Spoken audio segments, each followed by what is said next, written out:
விஜயுடைய அரசியல் வருகை முதல்ல அவர் ஸ்டார்ட் பண்ணும்போதே அவர் ஒரு நடிகர்லாம் யாராச்சும் நம்புவாங்களா? மக்கள் பார்க்க வருவாங்க, ஓட்டு போடுவாங்களா? மக்கள் பார்க்க தான் வராங்க, கேட்க வரல. இந்த மாதிரி பல கேள்விகள் இருந்துச்சு. சரி, அவர் வந்து கேம்பெயினிங், அதாவது அவர் வேட்பாளர் இருக்காங்களா, 234 தொகுதியிலும் வேட்பாளர் இருக்காங்களா, அதுக்கப்புறம் வேட்பாளர்கள் நிறுத்தினா மக்கள் ஓட்டு போட்டுருவாங்களா அப்படின்ற பல கேள்விகள் அவரை நோக்கி கேட்டுக்கொண்டே இருந்த சூழல்ல எல்லாமே முடிச்சு இப்போ வாக்குகளையும் பெற்றுவிட்டார். உங்களுடைய அனுமானம் பிரகாரம் 20% இருந்து அவர் ஸ்டார்ட் பண்றாரு அப்படின்னு சொல்றீங்க.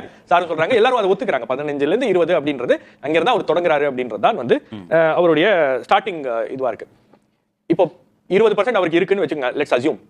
ஒரு 10% திமுக இருந்து பிரிச்சு ஒரு 10% அதிமுக இருந்து பிரிச்சாருன்னா